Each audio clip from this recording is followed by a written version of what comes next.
Welcome back to the session of the Hindu newspaper analysis for UPSC Civil Services Examination. Today we will discuss mainly three issues. The first issue is related to pros and cons of the employment linked incentives, and the second issue is why is Maharashtra debating over Hindi, and the third issue is why are Andhra Pradesh and Telangana fighting over Bana Kachela project. So let's discuss all the issues in detail. In this article, we will discuss about employment linked incentive scheme.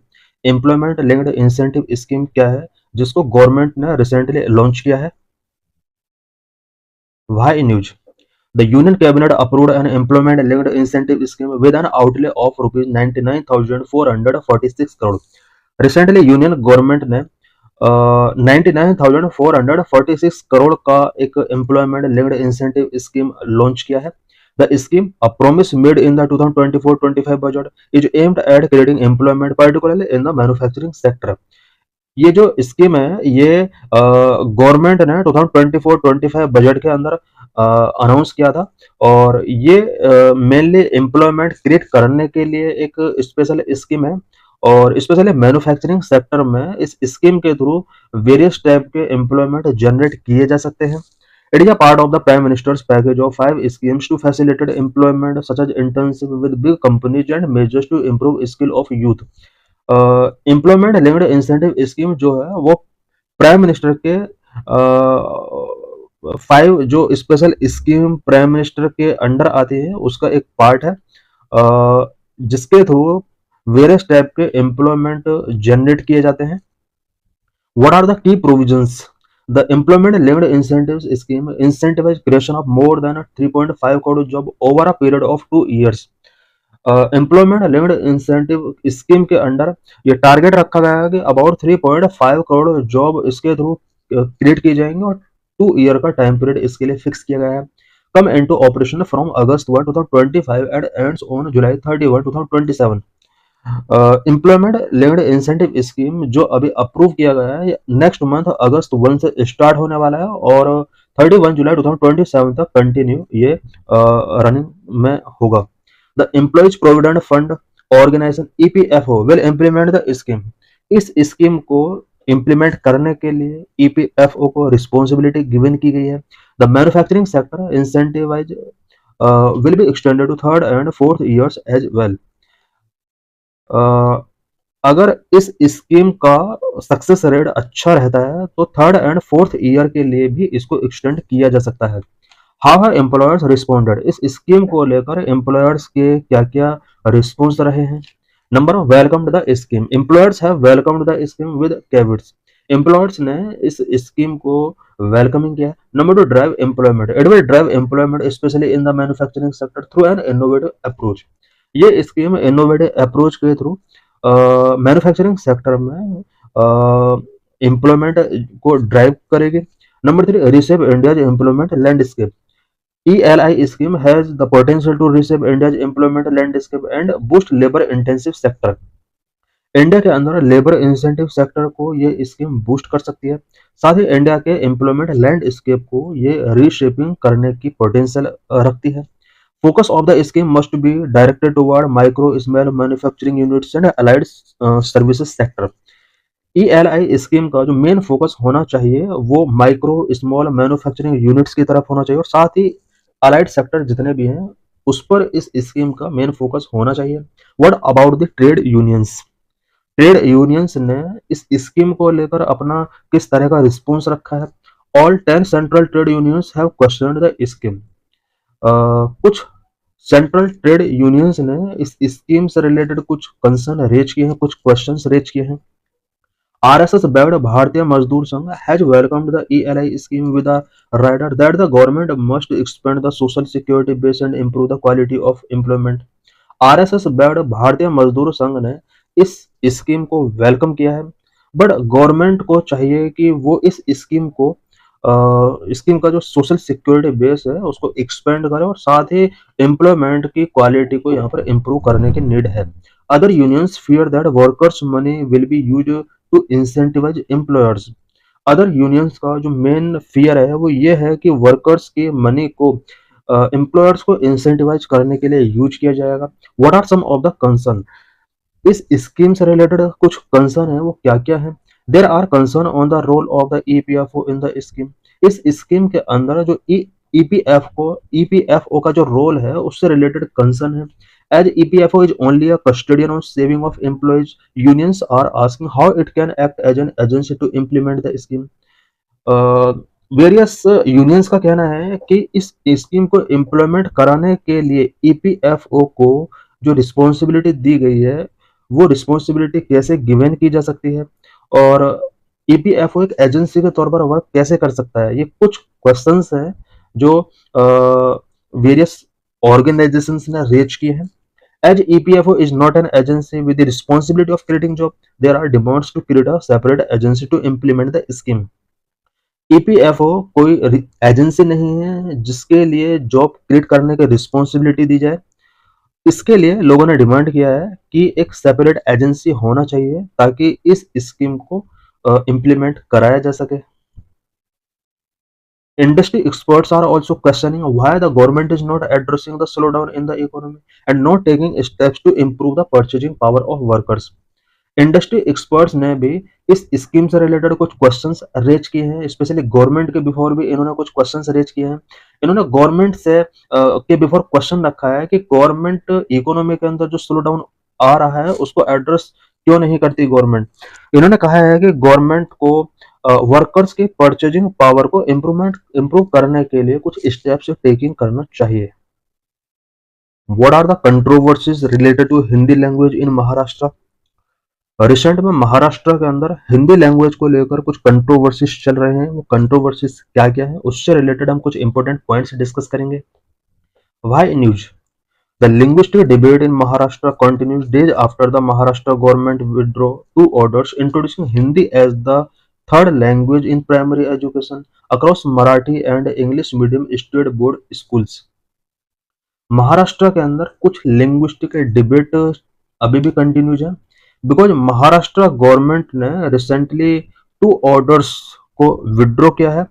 In orders के अंदर हिंदी को एक third language के रूप में primary education में compulsory किया गया था, और स्पेशली महाराष्ट्र के अंदर Marathi and English medium state board के जितने भी स्कूल्स हैं इन सभी स्कूल के अंदर हिंदी लैंग्वेज को एक थर्ड लैंग्वेज के तौर पर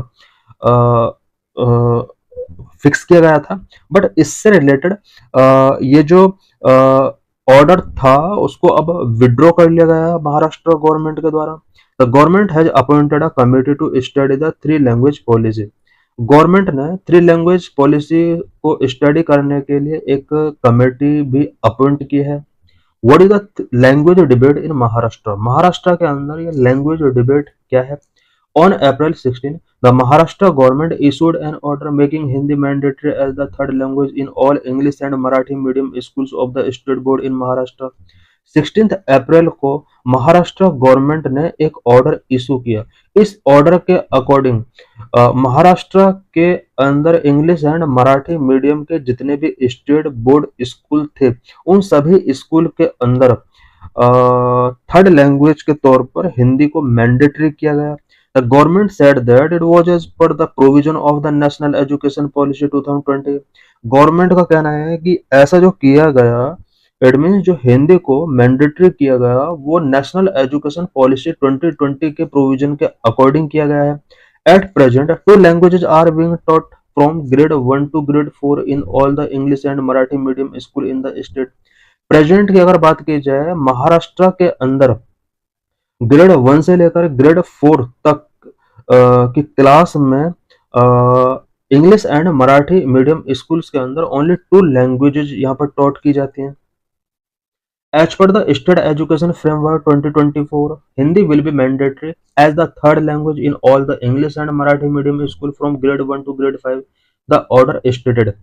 इस ऑर्डर के अंदर जो अप्रैल में पास किया गया था इस ऑर्डर के अकॉर्डिंग ग्रेड 1 से लेकर ग्रेड 5 तक महाराष्ट्र के all English and Marathi medium school के अंदर हिंदी लैंग्वेज को मैंडेटरी किया जाने वाला था। Till now third language was introduce only in the grade 5 in English and Marathi medium state board schools. Grade 5th से महाराष्ट्र के अंदर English and Marathi medium state board school के अंदर थर्ड लैंग्वेज स्टार्ट की जाती है, जबकि ग्रेड 5 से पहले थर्ड लैंग्वेज स्टार्ट नहीं की जाती है। The other medium school already have a 3 language policy in the primary school. Maharashtra के अंदर जो अदर मीडियम स्कूल हैं, उन सभी स्कूल के अंदर प्राइमरी एजुकेशन लेवल पर 3 लैंग्वेज पॉलिसी पहले से ही है। What was the reaction? इस ऑर्डर से रिलेटेड पीपल का क्या रिएक्शन रहा है? There was widespread opposition to the government's decision on 2 grounds. Government का जो भी ये ऑर्डर पास किया गया, गवर्नमेंट का ये जो भी डिसीजन था, इसका वाइड स्प्रेड अपोजिशन हुआ है, और उसके लिए मेनली 2 ग्राउंड के बेस पर ये अपोजिशन किए गए। First, that a third language should not be imposed in primary school from grade 1 to grade 5। Grade 1 से लेकर ग्रेड 5 तक के प्राइमरी स्कूल के अंदर हिंदी को एक थर्ड लैंग्वेज के तौर पर इम्पोज नहीं किया जा सकता। Second second ground was about the imposition of Hindi. Hindi को इम्पोज किया जा रहा है, ऐसा लोगों का मानना है। इस वजह से भी यहाँ पर वाइड स्प्रेड ओपोज यहाँ पर देखा गया। It is seen as an effort to force Hindi and a move towards cultural hegemony. इस ऑर्डर के अंदर जो प्रोविजन किए गए थे, ऐसा देखा जा रहा है लोगों के द्वारा कि ये फोर्सफुली हिंदी को इम्पोज किया जा रहा है, और महाराष्ट्र के पीपल के जो कल्चरल हेजिमोनी है, उसको कहीं ना कहीं चेंज करने की कोशिश है। Experts argued that children should not be burdened with learning 3 languages in primary school. Experts का कहना है कि प्राइमरी स्कूल लेवल पर चिल्ड्रन के ऊपर 3 लैंग्वेज का बर्डन जो दिया जा रहा है, ये बर्डन बहुत ज्यादा हो सकता है। This is in line with the RSS plan of Hindi Hindu Hindustan. लोगों का कहना है कि ये आरएसएस का प्लान हिंदी हिंदू हिंदुस्तान के लाइन पर कहीं ना कहीं ऐसा किया जा रहा है। In Maharashtra the Marathi will stand for its linguistic cultural identity. This is a historic movement since the movement for the reorganisation of state on linguistic basis. Maharashtra में महाराष्ट्र के अपने एक लिंग्विस्टिक एंड कल्चरल आइडेंटिटी है। वहाँ के लोग इस ऑर्डर को एक इम्पोजिशन के तौर पर, फोर्सफुली इम्पोजिशन के तौर पर देख रहे हैं। The entire state has stood against the governments imposition of Hindi. पूरे स्टेट के अंदर हिंदी के फोर्सफुली इम्पोजिशन से रिलेटेड गवर्नमेंट के अगेंस्ट बहुत सारे प्रोटेस्ट यहाँ पर चल रहे हैं। What is the way ahead? The government has announced the scrapping of the 2 controversial GR issued on April 16 and June 17। Government ने फिलहाल इस ऑर्डर को विड्रॉ कर लिया है। Academics have raised questions against the decision to impose the 3 language policy in primary education। Primary education में जिस तरह से 3 लैंग्वेज पॉलिसी को इम्पोज किया जा रहा है, इससे एकेडमिक्स भी हैप्पी नहीं है। Opposition party have said the government should scrap the 3 language policy altogether। Opposition parties का कहना है कि 3 लैंग्वेज पॉलिसी को गवर्नमेंट को स्क्रैप करना चाहिए। We will not accept the 3 language policy. सभी ओपोजिशन पार्टीज ने कहा है कि ये 3 लैंग्वेज पॉलिसी को हम एक्सेप्ट नहीं करेंगे। In this lecture we will discuss about Banakacherla project. Why are Andhra Pradesh and Telangana fighting over Banakacherla project? Banakacherla project को लेकर आंध्र प्रदेश एंड तेलंगाना के बीच जो फाइट चल रही है, उसका क्या रीजन है? Why in news? Andhra Pradesh and Telangana are once again embroiled in a water dispute, this time over the Bana-Kacharla project। Andhra Pradesh and Telangana के अंदर फिर से वाटर डिस्प्यूट रेज हुआ है।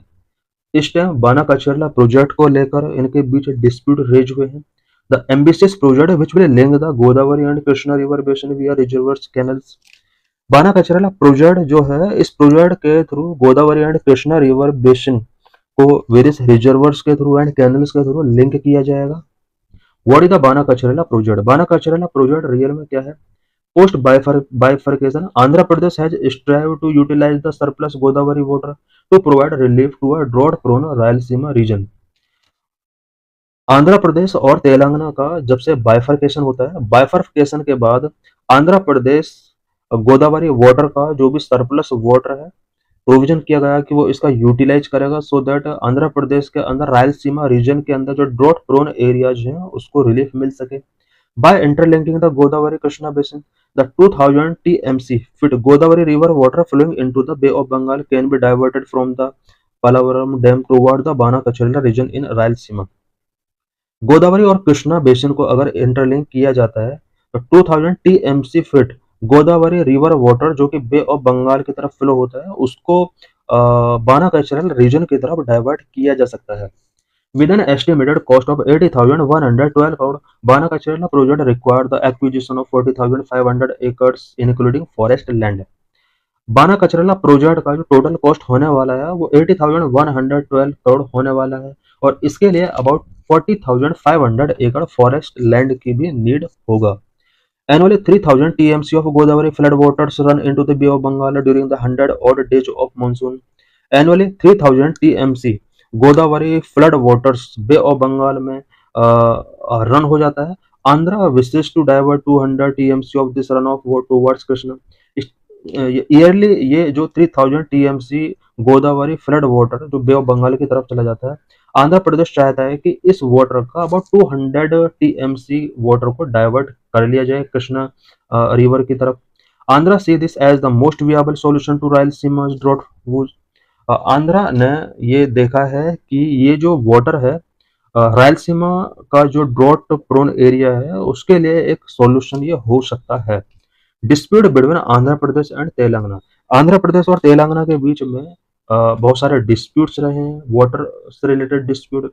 Telangana has raised strong objection to the Banakachela project mentioning potential threat to its water security. Violation of the AP Reorganization Act 2014. Telangana claimed that the project violated the Andhra Pradesh Reorganization Act of 2014, which mandated prior approval from the Apex Council for any new water project. Telangana ने इस project का oppose किया है. तेलंगाना का कहना है कि Andhra Pradesh reorganisation act of 2014 के अकॉर्डिंग कोई भी अगर new water project Andhra Pradesh को बनाना है तो उससे पहले एपेक्स काउंसिल का अप्रूवल उसको टेकिंग करना चाहिए. The project has not received clearance from the Krishna River Management Board, Godavari River Management Board, and the Central Water Commission. Telangana state का कहना है कि आंध्र प्रदेश ने बानर कचेला प्रोजेक्ट स्टार्ट करने से पहले कृष्णा रिवर मैनेजमेंट बोर्ड से कोई परमिशन टेकिंग नहीं किया. गोदावरी रिवर मैनेजमेंट बोर्ड से सेंट्रल वाटर कमीशन से किसी टाइप का कोई क्लियरेंस रिसीव नहीं किया है. Impact on Telangana project. The diversion of Godavari water to the Banakachela reservoir could negatively affect Telangana's own irrigation and water supply project that depend on the Godavari.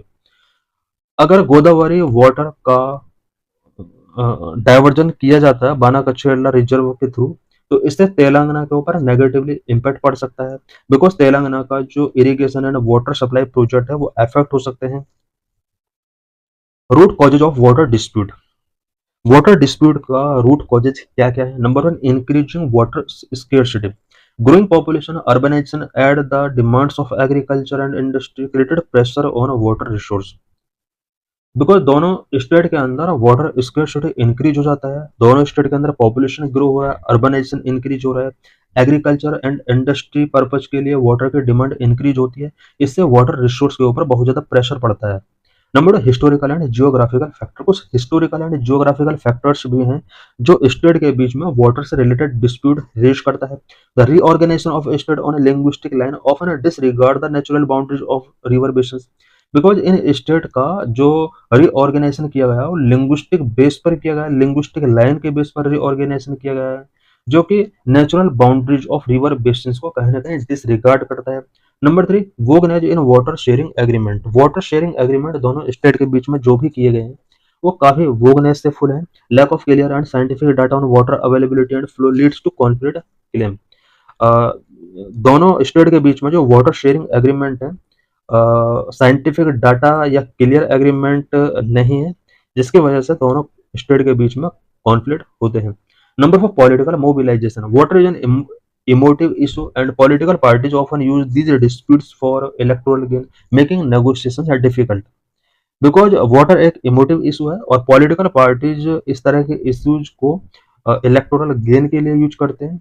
इस वजह से नेगोशिएशंस काफी डिफिकल्ट हो जाते हैं. Number 5, inefficient water use. Agricultural practices such as the cultivation of water intensive crop like paddy and sugar cane often encouraged by policies like MSP exacerbate water demand. Telangana and Andhra Pradesh जैसे state के अंदर water demand भी access हुआ है कुछ years से, because वहाँ पर agricultural practices specially water intensive crops like paddy and sugar cane का कल्टीवेशन बहुत ज़्यादा हो रहा है, और स्पेशली कुछ ऐसी क्रॉपिंग जिनके लिए एमएसपी फिक्स किया गया है, वो भी यहाँ पर बहुत ज़्यादा क्रॉपिंग किया जा रहा है, और इस वजह से वाटर डिमांड यहाँ पर एक्सेसरबेट हुआ है। इम्पैक्ट ऑफ वाटर डिस्प्यूट के क्या क्या इम्पैक्ट होते हैं। Number one, strain on federalism. This dispute create a trust deficit between states and between the centre and state. इस तरह के जो डिस्प्यूट होते हैं वो स्टेट्स के बीच में, सेंटर और स्टेट के बीच में एक ट्रस्ट डेफिसिट क्रिएट करते हैं। Number two, economic consequences. Delay in resolving dispute hinder the development of irrigation and hydro power project leading to economic losses. इस तरह के जो डिस्प्यूट होते हैं उसके कुछ इकोनॉमिक कॉन्सिक्वेंसेस भी हो सकते हैं। इस तरह के डिस्प्यूट्स को अगर रिजॉल्व टाइमली नहीं किया जाता है तो इससे irrigation development and hydro power projects काफी हद तक हिंडर होते हैं, और इससे कहीं ना कहीं इकोनॉमिक लॉसेस कंट्री को फेस करने होते हैं। Number three, social unrest. Society के अंदर भी कुछ अनरेस्ट क्रिएट होते हैं इस तरह के डिस्प्यूट्स की वजह से। Protest and agitation related to water disputes can lead to law and order problem. Water disputes की वजह से जितने भी प्रोटेस्ट होते हैं, एजिटेशंस होते हैं, ये कहीं ना कहीं लॉ एंड ऑर्डर से रिलेटेड प्रॉब्लम भी क्रिएट करते हैं। So thanks.